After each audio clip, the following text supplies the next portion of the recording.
Hey guys, just wanted to introduce you to the newest member of the e-bike family. This is my Freego X2. Wanted to do a quick walk around, show you a few additions I've made to the bike so far. I just spent the last 2 hours replacing these tires. The stock tires that come with it, they're just too knobby for street riding, and that's 99% of what I do. So I went and ordered some Shinko 241s. The tires, the original tires, came off pretty easy. Didn't have much of an issue with it. Just used a bottle of soapy water and sprayed them in there, and it popped right off. However, this back wheel is a pain in the butt. There's no quick disconnect, so you have to undo the zip ties back up to the controller, which by itself is no big deal.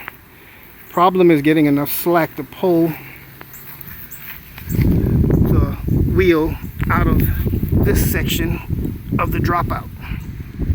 I was able to do it. I was able to get just enough slack to get it out.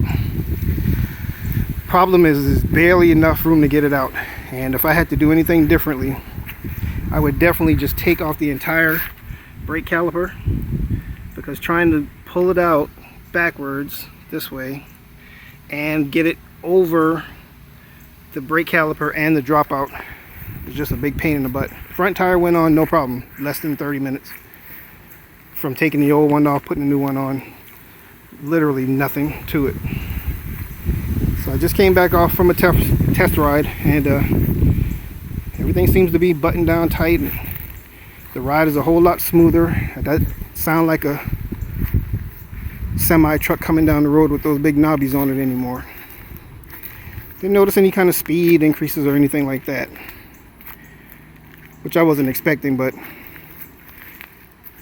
so far so good. So a couple of the accessories that I've added, other than the new tires, those are the Shinko 241s. Got them right off of Amazon. Everything that I'm showing you guys right now came off of Amazon.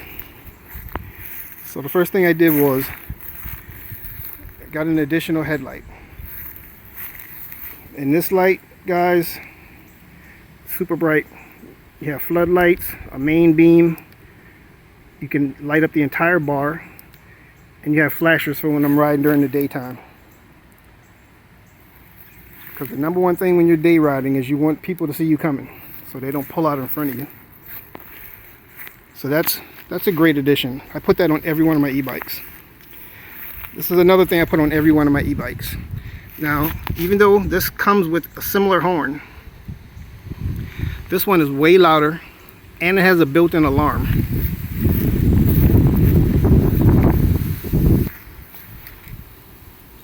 So just grab my keys. Comes with a key fob, and just for sound, this is what it sounds like. Comes with a remote that you put on your handlebar. That sucker's loud. And when you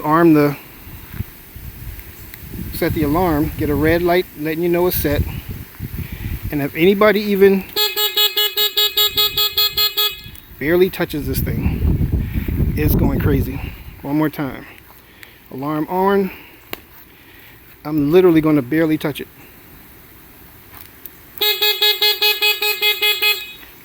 Nice. I recommend that for everybody. I don't have the exact name of it. I threw the boxes and everything away. But if you just type in Amazon alarm horn, it'll pop right up. Next thing. Hey Bluey. Next thing is a safety mirror. You have to have a mirror when you're on the road going as fast as this bike can go. This is one of my favorites.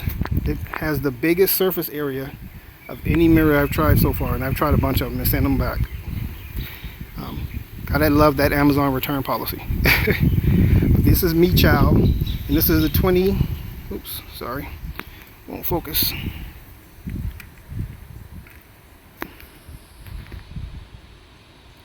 Me Chow And I think it's the 2023 model, if I'm not mistaken. Next up on the list, phone holder. Put your phone in, it collapses on it, locks it in nice and tight. What else? Oh, definitely added some red shift pedals. Great visibility at night. You can have a solid color red and white light, or you can have it flashing. During the daytime I put it on flash mode, just 'cause, like I said, I want to be as visible as possible. And at night I keep it as a solid color, just because it looks cooler. I mean, this is a nice bike, guys. I'm 6'1", 250 pounds as of yesterday morning, and top speed I was able to get on flat ground. I live in South Carolina, so everything's basically flat here in the low country. I got it up to 45, and that's with my big fat butt on it. I'm sure if I was 165 pounds, I'd get it up to 50 easily. And I think I probably could have got over 45, but I bailed on it. 45 is plenty fast for getting around town the way I use this bike. Last thing I added was an additional tail light. This one is great because it's from Bike Spark. This is great because what happens is motion sensitive. So when you're riding, it just flashes like a regular flashing tail light. But as soon as you start slowing down, it automatically senses your motion is slowing down, and it brightens up the entire thing. The entire light goes solid red. And when you take off again, it notices that you're going forward, it starts flashing again. I have that on 2 of my 3 bikes. My third bike, the Rev 1, has such a great tail light, I didn't see the need to even put an additional one on there. But I put one on my Aerial Rider X class, and I put one on this Freego. All in all, pretty good bike so far. The ride quality is great. The suspension is great. I literally took this bike out when I first got it, which was about a week ago. Took it out, rode it around, just kind of breaking it in a little bit, bedding in the brakes. Then I hopped back on my X class. And when I tell you the difference in suspension, it felt like I was sitting on a slab, a concrete slab. Even though I've upgraded the suspension on my X class with the D&M burner shock, there's just way too little travel compared to this bike. This bike has such a long shock. The travel is crazy. I don't know if you can see, but my little ball is way down here. So that's literally at least a couple of inches of travel, and you still got about another inch to go. Front suspension is great. If anybody who's ever been on an X class realizes, or the Rev 1 for that matter, the front suspension on the X class and the Rev 1 to me is just subpar. And I didn't want to invest the money to replace them, so I'm just sticking with them for now. But I did upgrade my X class to a 3000 watt NB power kit and kept it on 52 volts. And believe it or not, getting the exact same speed as I'm getting with the 60 volt Freego. Why is that? Because the NB power controller, the Sabaton controller, allows you to go in and set what's called field weakening.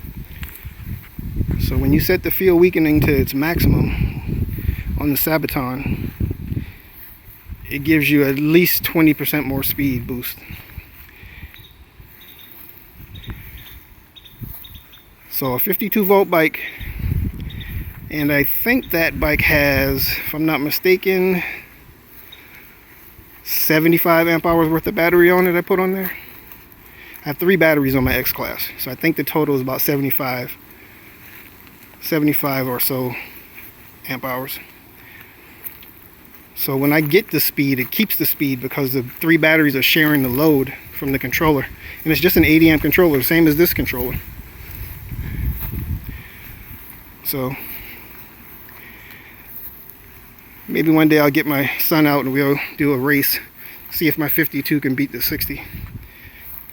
And he's probably 80 pounds lighter than me.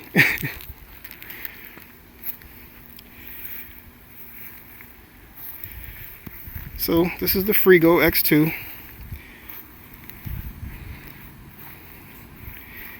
If you got any questions, and if I can help you out with, just drop it in the comment section. I'm a full-time worker with a lot of yard work and busy stuff to do, so I may not get back to you quickly on your comments, but I'll try my best to get back. By the way, a few things that are negatives for this bike. One, this horn, anytime you press it more than a couple of times while you're riding, kills the motor. You get a error code 24 comes on. And I literally was trying to cross a road and I was honking at another e-biker and I died in the middle of the intersection. Luckily I had enough speed to coast me through to the sidewalk, but it literally killed the power to the motor and it would not let me do anything until I came to a complete stop. Then it cleared it and put it back into sport mode. But Freego, if you're seeing this video, or I'm sure people have contacted you and complained about it, there's something going on with the voltage of that horn that your controller does not like. I rarely use that horn, so when I was going to give that guy a honk, I normally hit my horn, but instead I accidentally hit their horn and I got the code 24. So that's not great. Next, this kickstand. While it's big and robust, beefy, holds the bike up really well with the battery in. Battery's in. Nice weight on the battery, so it can hold the weight of the bike and the battery. What it doesn't do is it doesn't stay still when you're riding. Every bump you hit, if it's a big enough bump, that thing rattles, and it rattles like crazy, and it's driving me crazy. So I'm trying to come up with a solution where I can keep it tied in place or keep it from moving while I'm riding and still be able to kick it down when I'm parked without having to unwrap tie wraps or anything like that. So I'm still debating if I should just order a new one from a different vendor and do it that way. So those and the third con, and I probably can fix this with some white lightning, but it's hard to explain, but I think it's coming from the pivot point on the suspension. So anytime you move it, I don't know if you can hear it, but it's making like a squeaky noise. Sounds like a little squeak, squeak, squeak, squeak. Like I said, I can probably fix that with a little WD-40 or white lightning grease or something. But other than that, other than the kickstand and the horn issue and that little bit of squeak, everything so far is good. Oh, I have one more package coming today. One more thing I'm changing are these crank arms. These crank arms are way too long. So when I'm on the bike and the pedals all the way up, my knee is almost hitting my phone holder. It's just way too high. It's impossible to pedal for me at 6'1". Maybe some of you shorter guys have no issues, but 6'1", they're too long. So I ordered a set of 127 millimeter crank arms 2 days ago. Well, they arrived 2 days ago. Put them on, still a little too long, because I don't intend on pedaling this bike. So I went with the shortest ones I could find on Amazon, which were 104 millimeters. So they're literally probably going to be, the pedal is probably going to move from here to probably here. So it may give me like 2.5 inches, maybe 3 inches.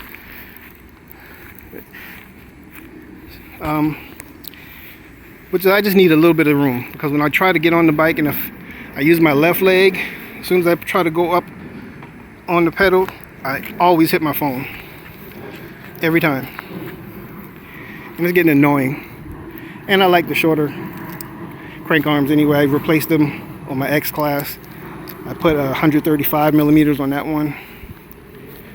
The Rev one already came with 127, so I didn't have to replace that one. But that's it, guys.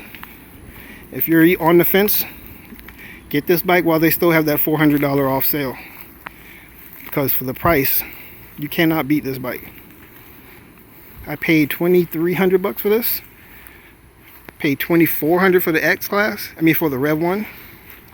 And at the time, before they put the X class on sale, I think I paid the exact, but probably the same price, $2,400, $2,500 for that.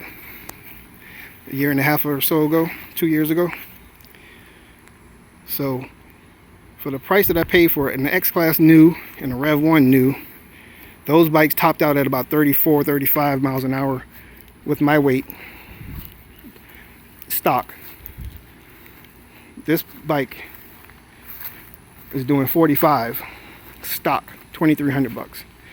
Now, if I could give Freego a suggestion, I would say this is a 30 amp hour battery. And I'm going to try to get in here so you can see, guys. But there's literally empty space under where the battery goes in. I'm thinking they could have put at least another 5 amp hours worth of battery if they came all the way down to the bottom here. Or closer to the bottom. But that's the bottom of the battery. Those red and white, red and black power cables. And then you still have all this space before you get to the bottom swing arm. So they could have put at least 5 more amp hours there. And even though this is cool and flush, I think if they would have raised it just a couple of inches, you could probably squeeze another 5 amp hours there. You could have probably got 40 amp hours worth of battery in this entire space from top to bottom. You can see right through there. There's nothing but dead space. I know that's going to increase the price of the bike. I understand the battery is the most expensive part of any bike. I get it. So I know they had to make a balance between price and range. But so far, I think I've only been able to get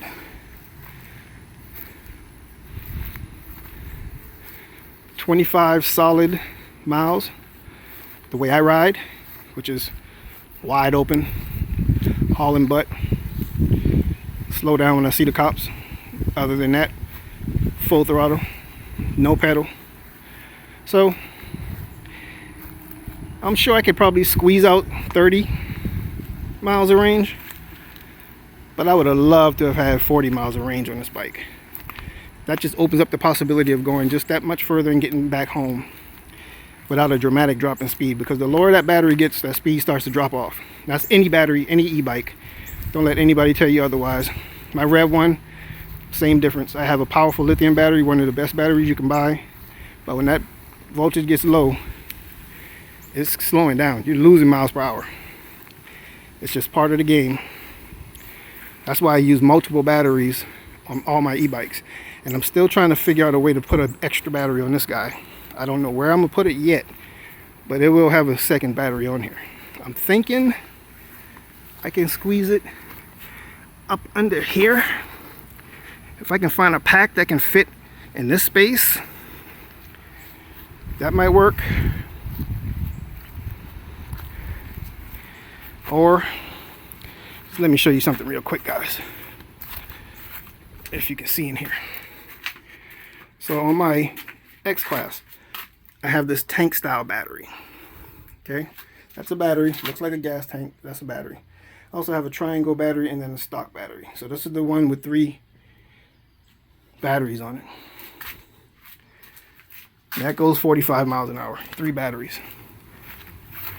I'm thinking perhaps I can buy another tank style battery, put it here on top of the original battery. My only issue would be with cutting this on and off. I'm thinking if I remove that cover, I can turn it, find a way to get under here and get to that button to turn it on and off. because once I put the second battery in, I won't be removing it. One charger will charge both batteries. So I'm still thinking, I'm going to come up with something. This bike, next time you see it, will have a second battery somehow, some way. And I have a 60 volt pack in there, but I haven't tried to mount it or fix it to the bike yet. It's from an old Cabo Wolf Warrior scooter that I was using. I haven't rode in forever since I got into e-bikes. So battery's just there. Didn't feel like going through the hassle of selling it, so I may try to just strip the battery out of that scooter and figure out a way to mount it on this guy.